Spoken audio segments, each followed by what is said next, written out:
ದಿನಕ್ಕೊಂದು ಕುತೂಹಲ, ಗಂಟೆಗೊಂದು ಕೌತುಕ. ಚಿನ್ನಾಭರಣ ಮುತ್ತು ರತ್ನ ಹವಳಗಳನ್ನೇ ಹೊರಹಾಕ್ತಿರೋ ಗದಗ್ನ ಲಕ್ಕುಂಡಿ ಮಣ್ಣಿನಿಂದ ಮತ್ತಷ್ಟು ಅಚ್ಚರಿ ಹೊರಬಿದ್ದಿದೆ. ಚಾಲುಕ್ಯರು ಹೊಯ್ಸಳರು ಆಳಿದ್ದ ಪಾರಂಪರಿಕ ಲಕ್ಕುಂಡಿಯಲ್ಲಿ ಸತತ 6ನೇ ದಿನದ ಉತ್ಖನನ ನಡೀತಿದೆ. ಕೋಟೆ ವೀರಭದ್ರೇಶ್ವರ ದೇವಸ್ಥಾನದ ಬಳಿ ಉತ್ಖನನದಲ್ಲಿ ತೊಡಗಿದ್ದ ಕಾರ್ಮಿಕರಿಗೆ ಮಣ್ಣಲ್ಲಿ ಮೂಳೆಚೂರುಗಳು ಸಿಕ್ಕಿದ್ದು ತೀವ್ರ ಕುತೂಹಲ ಮೂಡಿಸಿವೆ. ಮೂಳೆಚೂರುಗಳನ್ನ ಉತ್ಖನನದ ಉಸ್ತುವಾರಿ ಸಿಬ್ಬಂದಿ ಸಂಗ್ರಹಿಸಿಟ್ಟಿದ್ದಾರೆ. ಇನ್ನು ಉತ್ಖನನದ ವೇಳೆ ಇದೇ ದೇಗುಲದ ಬಳಿ ಮತ್ತೊಂದು ಬಿಲ್ಲೆ ಸಿಕ್ಕಿದೆ. ಇದು ಪುರಾತನ ಕಾಲದ ಬಿಲ್ಲೆ ಅಂತ ಅಧಿಕಾರಿಗಳು ತಿಳಿಸಿದ್ದು, ಯಾರ ಕಾಲಕ್ಕೆ ಸೇರಿದ್ದು ಅನ್ನೋದರ ಪರಿಶೀಲನೆ ನಡೆಸಲಾಗ್ತಿದೆ.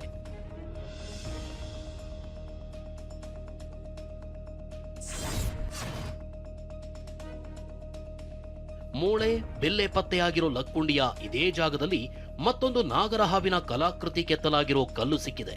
ಪುರಾತನ ಸ್ಮಾರಕಗಳ ಪತ್ತೆಗೆ ಉತ್ಖನನ ಆರಂಭಿಸಿರುವಾಗಲೇ 2ನೇ ಬಾರಿಗೆ ನಾಗರಹಾವಿನ ಚಿತ್ರದ ಪುರಾತನ ಶಿಲೆ ಸಿಕ್ಕಿದ್ದು, ಇದನ್ನ ನೋಡಲು ಜನರು ಮುಗಿಬಿದ್ದಿದ್ದಾರೆ. ಭೂಮಿಯೊಳಗೆ ಅಡಗಿರೋ ನಿಧಿಗೆ ಸರ್ಪ ಕಾವಲಿದೆ. ಇದಕ್ಕೆ ಈ ನಾಗರ ಕಲ್ಲುಗಳೇ ಸಾಕ್ಷಿ ಅಂತ ಜನ ಚರ್ಚೆ ಆರಂಭಿಸಿದ್ದಾರೆ. ಈಗ ಪದೇ ಪದೇ ಈ ಥರ ನಾಗರ ಹಾವಿನ ಚಿತ್ರ ಇರುವಂಥ ಕಲ್ಲುಗಳು ಪತ್ತೆಯಾಗೋದ್ರಿಂದ ಇಲ್ಲೇನಾದರೂ ನಿಧಿ ಇದೆಯಾ, ಇಲ್ಲಿ ನಾಗರ ಹಾವುಗಳು ಏನು ನಿಧಿ ಕಾಯ್ತಾ ಇದೀವ ಅನ್ನೋ ಪ್ರಶ್ನೆಗಳು ಕೂಡ ಈಗ ಸಾಕಷ್ಟು ಕಾಡ್ತಾ ಇದೆ. 6ನೇ ದಿನದ ಉತ್ಖನನದಲ್ಲಿ ಈವರೆಗೂ ಶಿವಲಿಂಗ ಪಾನಿಪೀಠ, ಶಿವಲಿಂಗ ಮೂರ್ತಿ, ನಾಗರ ಹಾವಿನ ಕಲ್ಲು, ಕೊಡಲಿ ಆಕಾರದ ಶಿಲೆ, ಪುರಾತನ ಕಾಲದ ಗಂಟೆ, ಮಣ್ಣಿನ ಮಡಿಕೆ ಸೇರಿದಂತೆ ಪ್ರಾಚೀನ ಕಾಲದ ಪ್ರಾಚ್ಯ ವಸ್ತುಗಳು ಸಿಕ್ಕಿವೆ. ಲಕ್ಕುಂಡಿಯಲ್ಲಿ ಉತ್ಖನನ ಆರಂಭವಾದ ಬಳಿಕ 2 ಮಾರುದ್ದದ ಘಟಸರ್ಪ ಪ್ರತ್ಯಕ್ಷವಾದ ಬಗ್ಗೆ ಗ್ರಾಮಸ್ಥರು ಹೇಳ್ಕೊಂಡಿದ್ರು. ನಿಧಿ ಕಾಯೋ ಘಟಸರ್ಪವನ್ನ ನಾವು ಕಣ್ಣಾರೆ ಕಂಡಿದ್ದೀವಿ, ಅದು ಮೈತುಂಬಾ ಕೂದಲಿರೋ ಕಾಳಿಂಗ ಸರ್ಪ ಅಂತ ಬೆಚ್ಚಿ ಬೀಳಿಸೋ ಮಾಹಿತಿ ನೀಡಿದ್ರು. ಆದ್ರೆ ಇದೀಗ ಮೈಸೂರಿನಿಂದ ಲಕ್ಕುಂಡಿಗೆ ಉರಗ ತಜ್ಞರು ಭೇಟಿ ನೀಡಿದ್ದಾರೆ. ದೊಡ್ಡ ಪ್ರಮಾಣದ ಹಾವು ಪುರಾತನ ಕೋಟೆ ಗೋಡೆಯಲ್ಲಿ ಹೋಗಿದೆ ಅಂತ ಸ್ಥಳೀಯರು ತಿಳಿಸಿದ್ರು. ಇದನ್ನೇ ಅರಣ್ಯ ಪರಿಸರ ವನ್ಯಜೀವ ಸಂರಕ್ಷಣೆ ಸಂಸ್ಥೆ ಸಿಬ್ಬಂದಿ ಪರಿಶೀಲಿಸಿದ್ದಾರೆ. ಬಳಿಕ ಮಾತನಾಡಿದ ಉರಗ ತಜ್ಞರು, ಹಾವಿಗೆ ಕೂದಲಿರೋಕ್ ಸಾಧ್ಯವೇ ಇಲ್ಲ, ಇಂಥ ಸುಳ್ಳು ಸುದ್ದಿಗೆ ಯಾರೂ ಕಿವಿಗೊಡಬಾರದು ಅಂದ್ರು. ಸರ್ ಇಲ್ಲ ಸರ್, ಅದು ಶುದ್ಧ ಸುಳ್ಳು ಸರ್. ಅದು ಯಾವುದೇ ಹಾವಿಗೂ ಕೂದಲು ಬರೀ ಚಾನ್ಸಸ್ ಇಲ್ಲ. ಯಾಕೆಂದರೆ ಹಾವು ಅವಾಗವಾಗ ಪೊರೆ ಬೀಚ್ತಾ ಇರ್ತದೆ. 1 ತಿಂಗಳಿಗೆ 1.5 ತಿಂಗಳಿಗೆ ಅದರ ಮಾಸಾಂತ್ಯದಲ್ಲಿ ಅದು ಪೊರೆಗಳನ್ನ ಬಿಚ್ಚಿ ಹೊರಗಡೆ ಹಾಕ್ತಾ ಇರ್ತದೆ. ಕೂದಲೆಲ್ಲಿ ಬರ್ತದೆ ಸರ್ ಹಾವಿಗೆ? ಅದು ಪ್ರಕೃತಿಗೆ ವಿರುದ್ಧ ಸರ್. ಹಾವಿಗೆ ಕೂದಲಿನದು ಪ್ರಕೃತಿಗೆ ವಿರುದ್ಧ. ಲಕ್ಕುಂಡಿಯಲ್ಲಿ ಉತ್ಖನನ ವೇಳೆ ಸಿಕ್ಕಿರೋ ಪಾನಿಪೀಠದ ಮತ್ತಷ್ಟು ಕುತೂಹಲಕಾರಿ ವಿಷಯಗಳು ಬಯಲಾಗಿವೆ. ಈ ಪಾನಿಪೀಠವನ್ನ ಮೊದಲಿಗೆ ಶಿವಲಿಂಗದ ಪಾನಿಪೀಠ ಎನ್ನಲಾಗಿತ್ತು. ಆದರೆ ಈ ಪಾನಿಪೀಠದ ಮೇಲೆ ಗರುಡ ಮುದ್ರೆ ಇರೋದ್ರಿಂದ ಇದು ವಿಷ್ಣುವಿನ ಪೀಠವಾಗಿರೋ ಸಾಧ್ಯತೆ ಇದೆ. ಸುಖಾಸನದ ಆಕಾರದಲ್ಲಿ ಕುಳಿತ ಗರುಡ ಚಿತ್ರ ಇರೋ ಈ ಪೀಠ 12 ಮತ್ತು 13ನೇ ಶತಮಾನದ ಪೀಠವಾಗಿರೋ ಸಾಧ್ಯತೆ ಇದೆ. ಕೇಶವಾದಿತ್ಯ ದೇವಾಲಯಕ್ಕೆ ಸಂಬಂಧಪಟ್ಟ ಪೀಠವಾಗಿರೋ ಸಾಧ್ಯತೆ ಇದೆ. ಕಲ್ಯಾಣ ಚಾಲುಕ್ಯರ ಆಳ್ವಿಕೆ ಇದ್ದ ಆ ಕಾಲದ ಪೀಠ ಇರಬಹುದು ಅಂತ ಅಂದಾಜಿಸಲಾಗಿದ್ದು, ಈ ಬಗ್ಗೆ ಪುರಾತತ್ವ ಇಲಾಖೆ ಪರಿಶೀಲನೆ ನಡೆಸಲಿದೆ. ಆದರೆ ಇಲ್ಲಿ ಇದು ಏನು ಇಲ್ಲಿ ಚಿತ್ರ ಇದೆ, ಇದು ಗರುಡ ಚಿತ್ರ ಅಂತ ಹೇಳಲಾಗ್ತಾ ಇದೆ. ಯಾಕಂತಂದ್ರೆ ಇದು ಕಲ್ಯಾಣ ಚಾಲುಕ್ಯರ ಕಾಲದಲ್ಲಿ ಇಲ್ಲಿ ವಿಷ್ಣುವಿನ ದೇವಸ್ಥಾನ ಇರ್ಬೋದು. ಆ ವಿಷ್ಣುವಿನ ದೇವಸ್ಥಾನದ ಪಾಣಿ ಪೀಠ ಅಂತೇಳಿ ಈಗ ಇತಿಹಾಸ ತಜ್ಞರು ಒಂದು ಚಿತ್ರ ನೋಡಿ ಹೇಳಿದ್ದಾರೆ. ದಿನೇ ದಿನೇ ಕೌತುಕಗಳ ಆಗರವಾಗ್ತಿರೋ ಗದಗ್ನ ಐತಿಹಾಸಿಕ ಲಕ್ಕುಂಡಿ ಗ್ರಾಮಕ್ಕೆ ವಿದ್ಯಾರ್ಥಿಗಳ ದಂಡೇ ಹರಿದು ಬಂದಿದೆ. ಇತಿಹಾಸ ಸ್ಥಳಗಳು, ಪುರಾತನ ವಸ್ತುಗಳನ್ನ ನೋಡುವ ಕುತೂಹಲದಿಂದ ಲಕ್ಕುಂಡಿಯತ್ತ ಹೆಜ್ಜೆ ಹಾಕಿದ್ದಾರೆ. ಧಾರವಾಡ, ಹುಬ್ಬಳ್ಳಿಯ ನೇಕಾರನಗರದ ಸರ್ಕಾರಿ ಪ್ರಾಥಮಿಕ ಶಾಲೆಯ ವಿದ್ಯಾರ್ಥಿಗಳು ನಿಧಿ ಸಿಕ್ಕ ಸ್ಥಳ ನೋಡಿ ಖುಷಿಯಾಗಿದ್ದಾರೆ. ಐತಿಹಾಸಿಕ ದೇವಾಲಯಗಳು, ಬಾವಿಗಳನ್ನ ನೋಡಿ ಸಂತಸ ಪಟ್ಟಿದ್ದಾರೆ. ಮತ್ತೊಂದೆಡೆ ಉತ್ಖನನ ಕಾರ್ಯದಲ್ಲಿ ತೊಡಗಿರೋ ಕಾರ್ಮಿಕರು ಭಾರೀ ಧೂಳಲ್ಲೇ ಇಡೀ ದಿನ ಕೆಲಸ ಮಾಡುವಂತಾಗಿದ್ದು ಪರದಾಡ್ತಿದ್ದಾರೆ. ಹಾಳು ಮಣ್ಣು, ಧೂಳಿನಿಂದ ಆರೋಗ್ಯದ ಮೇಲೆ ದುಷ್ಪರಿಣಾಮ ಬೀರ್ತಿದೆ.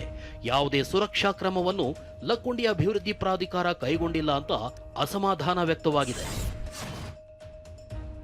ಶ್ರೀಲಂಕಾದಲ್ಲಿ ಬರೋಬ್ಬರಿ 2700 ಕೋಟಿ ರೂಪಾಯಿ ಮೌಲ್ಯದ ನೀಲಮಣಿ ಪತ್ತೆಯಾಗಿದೆ. ಸ್ಟಾರ್ ಆಫ್ ಪ್ಯೂರ್ ಲ್ಯಾಂಡ್ ಹೆಸರಿನ ಅಪರೂಪದ ನೀಲಮಣಿ ಇದು. ಈ ನೀಲಮಣಿ ಬರೋಬ್ಬರಿ 3563 ಕ್ಯಾರೆಟ್ನದ್ದಾಗಿದ್ದು, ಇದರ ಮೌಲ್ಯ 2700 ಕೋಟಿ ರೂಪಾಯಿ ಇದೆ. ವಿಶ್ವದಲ್ಲೇ ಅತಿ ಹೆಚ್ಚು ಮೌಲ್ಯ ಹೊಂದಿರುವ ನೀಲಮಣಿ ಇದಾಗಿದೆ. ಶ್ರೀಲಂಕಾದ ರತ್ನಪುರದಲ್ಲಿ ಇದು ಸಿಕ್ಕಿದೆ. ಸಿಟಿ ಆಫ್ ಜೆಮ್ಸ್ ಅಂತಲೇ ಕರೆಯಲ್ಪಡುವ ರತ್ನಪುರದಲ್ಲಿ ಈ ನೀಲಮಣಿ ಸಿಕ್ಕಿದ್ದು, ಭದ್ರತಾ ದೃಷ್ಟಿಯಿಂದ ಹೆಚ್ಚಿನ ಮಾಹಿತಿಯನ್ನ ಹಂಚಿಕೊಳ್ಳಲಾಗಿಲ್ಲ. ಶಬರಿಮಲೆ ಚಿನ್ನ ಕಳವು ಪ್ರಕರಣದಲ್ಲಿ ದೊಡ್ಡ ಮಟ್ಟದ ಸಂಚು ಹೂಡಿರುವುದು ಬೆಳಕಿಗೆ ಬಂದಿದೆ. ದೇವಸ್ವಂ ಬೋರ್ಡ್ ಅಧಿಕಾರಿಗಳು, ಖಾಸಗಿ ವ್ಯಕ್ತಿಗಳು, ಮಧ್ಯವರ್ತಿಗಳು, ಆಭರಣ ವ್ಯಾಪಾರಿಗಳು ಪ್ರಕರಣದಲ್ಲಿ ಭಾಗಿಯಾಗಿರುವುದು ಗೊತ್ತಾಗಿದೆ. 2019ರಿಂದ 2025ರ ಅವಧಿಯಲ್ಲಿ ಈ ಚಿನ್ನ ಕಳ್ಳತನ ನಡೆದಿದೆ. ಚಿನ್ನ ಲೇಪಿತ ವಸ್ತುಗಳನ್ನ ಅಧಿಕೃತ ದಾಖಲೆಗಳಲ್ಲಿ ತಾಮ್ರದ ತಟ್ಟೆಗಳು ಅಂತ ದಾಖಲಿಸಿ ವಂಚಿಸಿರುವುದು ಗೊತ್ತಾಗಿದೆ. ಬಳಿಕ ದೇವಸ್ಥಾನದಿಂದ ಅಕ್ರಮವಾಗಿ ಚಿನ್ನವನ್ನ ರವಾನೆ ಮಾಡಲಾಗಿದೆ. ತಮಿಳುನಾಡಿನ ಚೆನ್ನೈ ಮತ್ತು ಕರ್ನಾಟಕದಲ್ಲಿ ರಾಸಾಯನಿಕ ವಸ್ತುಗಳನ್ನ ಬಳಸಿ ಚಿನ್ನವನ್ನ ಹೊರತೆಗೆದು ವಂಚಿಸಲಾಗಿದೆ. ಪ್ರಕರಣ ಸಂಬಂಧ PMLA ಅಡಿಯಲ್ಲಿ ತನಿಖೆ ನಡೆಸ್ತಾ ಇರುವ ಇಡಿ ಅಧಿಕಾರಿಗಳು ಕೇರಳ, ತಮಿಳುನಾಡು ಮತ್ತು ಕರ್ನಾಟಕದಲ್ಲಿ ಒಟ್ಟು 21 ಕಡೆ ಮಂಗಳವಾರ ದಾಳಿ ನಡೆಸಿದ್ರು. ಇನ್ನು ದೇವಸ್ವಂ ಬೋರ್ಡ್ನ ಮಾಜಿ ಅಧ್ಯಕ್ಷ ಪಿ ಪದ್ಮಕುಮಾರ್, ಮಾಜಿ ಆಡಳಿತಾಧಿಕಾರಿ ಮುರಾರಿ ಬಾಬು, ಜುವೆಲ್ಲರಿ ಮಾಲೀಕ ಗೋವರ್ಧನ್ಗೆ ಕೇರಳ ಹೈಕೋರ್ಟ್ ಜಾಮೀನನ್ನ ನಿರಾಕರಿಸಿದೆ. ಮೈಸೂರಿನ KSIC ಕಾರ್ಖಾನೆ ಮುಂಭಾಗ ಮೈಸೂರು ಸಿಲ್ಕ್ ಸೀರೆಗೆ ಮಹಿಳೆಯರು ಮುಗಿಬಿದ್ದಿದ್ದಾರೆ. ಬೆಳಿಗ್ಗೆ 10:30ಕ್ಕೆ ಆರಂಭವಾಗುವ ಮಳೆಗೆ ಮುಂಜಾನೆ 5 ಗಂಟೆಯಿಂದಲೇ ಸಾಲುಗಟ್ಟಿ ಕುಳಿತಿರುವ ದೃಶ್ಯ ಸೋಷಿಯಲ್ ಮೀಡಿಯಾದಲ್ಲಿ ವೈರಲ್ ಆಗಿದೆ. ಮೈಸೂರು ಸಿಲ್ಕ್ ಸೀರೆಗೆ GI ಮಾನ್ಯತೆ ಸಿಕ್ಕ ಬಳಿಕ ಮತ್ತಷ್ಟು ಬೇಡಿಕೆ ಹೆಚ್ಚಾಗಿದೆ. ಸೀರೆ ಖರೀದಿಗೆ ಟೋಕನ್ ಸಿಸ್ಟಮ್ ಹಿನ್ನೆಲೆ ಗ್ರಾಹಕರು ಮುಂಜಾನೆಯೇ ಕಾರ್ಖಾನೆ ಮುಂಭಾಗ ಸಾಲುಗಟ್ಟಿ ನಿಂತಿದ್ದಾರೆ. ಆದರೆ ಗ್ರಾಹಕರ ಬೇಡಿಕೆಗೆ ತಕ್ಕಂತೆ ಸೀರೆಗಳನ್ನು ತಯಾರಿಸಲು ಅಧಿಕಾರಿಗಳು ವಿಫಲರಾಗಿದ್ದಾರೆ. ನಿತ್ಯ ಬೆರಳೆಣಿಕೆಯಷ್ಟು ಸೀರೆಗಳನ್ನು ಮಾತ್ರ ಮಾರಾಟಕ್ಕೆ ತರುತ್ತಿದ್ದಾರೆ. ಸರ್ಕಾರ ಇದರ ಬಗ್ಗೆ ಹೆಚ್ಚು ಗಮನ ಕೊಡಬೇಕು ಅಂತ ಗ್ರಾಹಕರು ಆಗ್ರಹಿಸಿದ್ದಾರೆ. ಬಿಲೋ 25 ಇರೋದೆಲ್ಲ ಖಾಲಿನೇ ಆಗ್ಬಿಟ್ಟಿರುತ್ತೆ. ಎಬೋ 35-40 ಇರುತ್ತೆ. ಅವಾಗಲೂ ಹಾಗೆ ವಾಪಸ್ ಹೋಗಬೇಕು. ಮತ್ತು ಕಲೆಕ್ಷನ್ಸ್ ಕಡಿಮೆ ಇರುತ್ತೆ. ಜಸ್ಟ್ 150 ಸ್ಯಾರೀಸ್ ಅಂತ ಹೇಳ್ತಾರೆ ಅಷ್ಟೇ. ಅದರಲ್ಲೂ ಸುಮಾರೆಲ್ಲ ಖಾಲಿ ಆಗ್ಬಿಟ್ಟಿರುತ್ತೆ. ನಮಗೆ ಸ್ಯಾರಿನೇ ಸಿಗಲ್ಲ. ನಾನು ತುಂಬ ದಿನದಿಂದ ತಗೋಬೇಕು ಅಂತ ಅಂದ್ಕೊಂಡಿದ್ವಿ. ಇದೊಂದು 3-4 ಸಲ ಬಂದು ಹೋಗಿದ್ದು. ಇವತ್ತೆರಡು ಸೀರೆ ನಾನು ಅಂದ್ಕೊಂಡಿದ್ದಂಗೆ ಸಿಕ್ತು. 5ವರೆಗೆ ಬಂದಿದ್ದು. ಇನ್ನು ಮಾಜಿ ಸಚಿವ KN ರಾಜಣ್ಣ ಪುತ್ರ ರಾಜೇಂದ್ರ ಸಹ ತಮ್ಮ ತಾಯಿಗಾಗಿ ಒಂದು ಮೈಸೂರು ಸಿಲ್ಕ್ ಸೀರೆ ಖರೀದಿಸಿದ್ದಾರೆ. ನಾಳೆಯಿಂದ ಜಂಟಿ ಅಧಿವೇಶನ ನಡೆಯಲಿದೆ. ಕೇಂದ್ರ ಸರ್ಕಾರ ನರೇಗಾ ಹೆಸರನ್ನ ಬದಲಾಯಿಸಿ ರಾಮ್ಜಿ ಅಂತ ಮರುನಾಮಕರಣ ಮಾಡಿರುವುದರ ವಿರುದ್ಧ ಜಂಟಿ ಅಧಿವೇಶನದಲ್ಲಿ ನಿರ್ಣಯ ಕೈಗೊಳ್ಳಲು ಸರ್ಕಾರ ಮುಂದಾಗಿದೆ. ಈ ಸಂಬಂಧ ಭಾಷಣದ ಪ್ರತಿಯನ್ನ ರಾಜ್ಯಪಾಲರಾದ ಥಾವರ್ ಚಂದ್ ಗೆಹ್ಲೋಟ್ ಅವರಿಗೆ ಕಳುಹಿಸಲಾಗಿದೆ. ಆದರೆ ಅಧಿವೇಶನ ಆರಂಭಕ್ಕೂ ಮೊದಲೇ ರಾಜ್ಯಪಾಲರು ಸರ್ಕಾರ ಕೊಟ್ಟ ಭಾಷಣಕ್ಕೆ ಆಕ್ಷೇಪ ಎತ್ತಿದ್ದಾರೆ. ಭಾಷಣದ 11 ಪ್ಯಾರಾಗಳನ್ನು ಓದಲು ನಿರಾಕರಿಸಿದ್ದಾರೆ. HK ಪಾಟೀಲ್ ನಿಯೋಗ ರಾಜ್ಯಪಾಲರನ್ನ ಭೇಟಿಯಾಗಿ ಮನವೊಲಿಸಲು ಯತ್ನಿಸಿದ್ದಾರೆ. ರಾಜ್ಯಪಾಲರ ಭೇಟಿ ಬಳಿಕ ಮಾತನಾಡಿದ ಸಚಿವರು, ರಾಜ್ಯಪಾಲ ಗೆಹ್ಲೋಟ್ ಅವರು 11 ಪ್ಯಾರಾ ಕೈ ಬಿಡಲು ಹೇಳಿದ್ದರು. 11 ಪ್ಯಾರಾವನ್ನ ಸಂಪೂರ್ಣ ಕೈ ಬಿಡದಿರಲು ಸರ್ಕಾರ ನಿರ್ಧರಿಸಿದೆ. ನಾಳೆ ಬೆಳಗ್ಗೆ 11 ಗಂಟೆಗೆ ಜಂಟಿ ಅಧಿವೇಶನ ಆರಂಭವಾಗಲಿದೆ.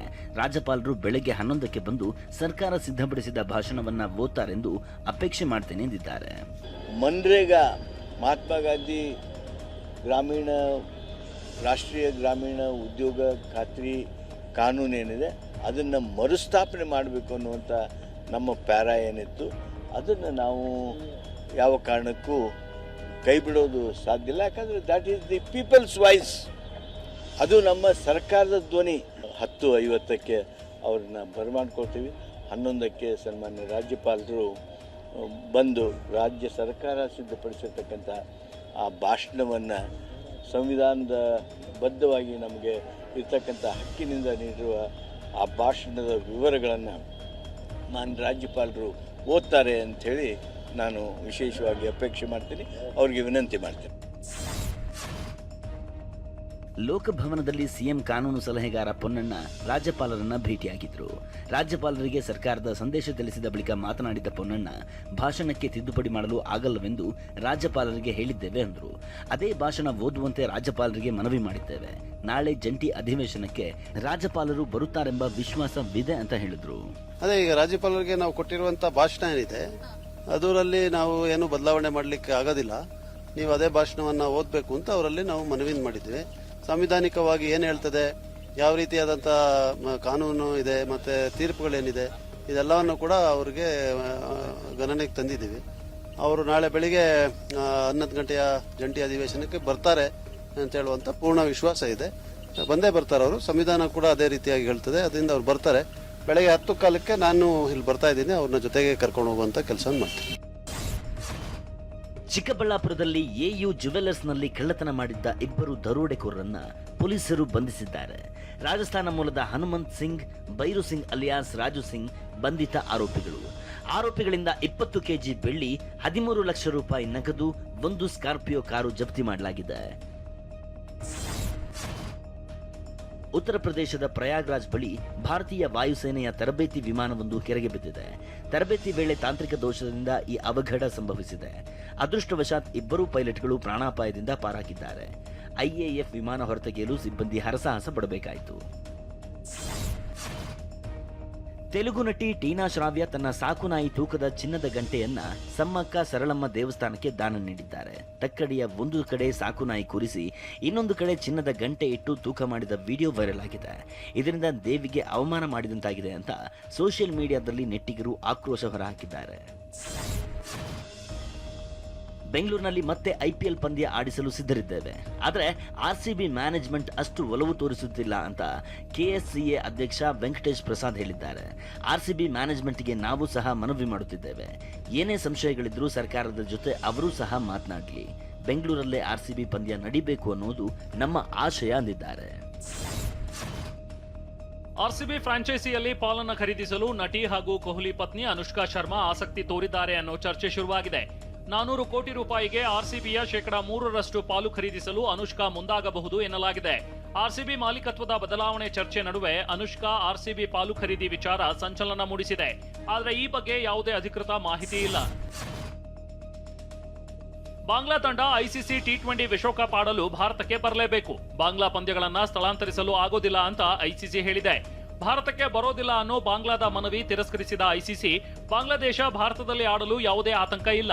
ಈಗಲೂ ಬಾಂಗ್ಲಾ ಒಪ್ಪದೇ ಇದ್ರೆ ಬಾಂಗ್ಲಾ ತಂಡದ ಬದಲಾಗಿ ಸ್ಕಾಟ್ಲೆಂಡ್ ತಂಡಕ್ಕೆ ಅವಕಾಶ ನೀಡೋದಾಗಿ ಐಸಿಸಿ ಸೂಚಿಸಿದೆ. ಈ ಬಗ್ಗೆ ನಿರ್ಧರಿಸಲು 1 ದಿನದ ಡೆಡ್ಲೈನ್ ಕೂಡ ಕೊಟ್ಟಿದೆ. ಅಶ್ಲೀಲ ಕಮೆಂಟ್ ಹಾಕಿದ್ದ ಪ್ರಕರಣ ಸಂಬಂಧ ಸಿಸಿಬಿ ಸೈಬರ್ ಪೊಲೀಸರು ದರ್ಶನ್ ಪತ್ನಿ ವಿಜಯಲಕ್ಷ್ಮಿಗೆ ನೋಟಿಸ್ ಜಾರಿ ಮಾಡಿದ್ದಾರೆ. ಬಿಎನ್ಎಸ್ಎಸ್ 183 ಅಡಿ ನ್ಯಾಯಾಧೀಶರ ಎದುರು ಶುಕ್ರವಾರ ಹೇಳಿಕೆ ದಾಖಲಿಸಲು ಸೂಚಿಸಿದ್ದಾರೆ. ಬೆಂಗಳೂರಿನಲ್ಲಿ ಮಹಾ ಸಿಮೆಂಟ್ ಕಂಪನಿ ಮಹಾ ಸಿಮೆಂಟ್ HD ಪ್ಲಸ್ ಹಬ್ಬ ಆರಂಭಿಸಿದೆ. ಜನವರಿಯಿಂದ ಮಾರ್ಚ್ವರೆಗೂ ಅಂದರೆ 3 ತಿಂಗಳ ಕಾಲ ಸಿಮೆಂಟ್ ಮಾರಾಟ ಹೆಚ್ಚಿಸುವ ಹಾಗೂ ಅತಿ ಹೆಚ್ಚು ಮಾರಾಟ ಮಾಡುವ ಹಬ್ಬ ಇದಾಗಿದೆ. ಇದೇ ಉದ್ದೇಶದಿಂದ ಬೆಂಗಳೂರಿನ ರಿಟೇಲ್ ಅಂಗಡಿಗಳಲ್ಲಿ ಮಹಾ ಸಿಮೆಂಟ್ HD ಪ್ಲಸ್ ಕೊಂಡವರಿಗೆ ಕೂಪನ್ ಕೊಟ್ಟು 3 ದಿನದ ನಂತರ ಲಕ್ಕಿ ಡಿಪ್ ಮಾಡಿ ಅದರಲ್ಲಿ ಆಯ್ಕೆ ಆದರೆ ಬಹುಮಾನ ಗೆಲ್ಲುವ ಅವಕಾಶ ನೀಡಲಾಗಿದೆ. ಮಹಾ ಸಿಮೆಂಟ್ HD ಪ್ಲಸ್ನ ಡೀಲರ್ಗಳಾದ ರವಿ ಹಾಗೂ ಸತೀಶ್ ಸೇರಿದಂತೆ ಇನ್ನಿತರ ಅಧಿಕಾರಿಗಳು ಬಾವುಟ ಹಿಡಿದು ಹಬ್ಬಕ್ಕೆ ಚಾಲನೆ ನೀಡಿದರು. ಮಹಾ ಸಿಮೆಂಟ್ನ GM ಮಾರ್ಕೆಟಿಂಗ್ ವೀರಣ್ಣ ಪಾಟೀಲ್ ಮಹಾ HD ಪ್ಲಸ್ ಸಿಮೆಂಟ್ನ ಉಪಯುಕ್ತತೆ, ದೀರ್ಘ ಬಾಳಿಕೆ ಹಾಗೂ ಕಡಿಮೆ ಸಮಯದಲ್ಲಿ ಸುಂದರ ವಿನ್ಯಾಸದ ಕಟ್ಟಡ ನಿರ್ಮಾಣದ ವಿಚಾರದ ಬಗ್ಗೆ ಮಾಹಿತಿ ನೀಡಿದರು.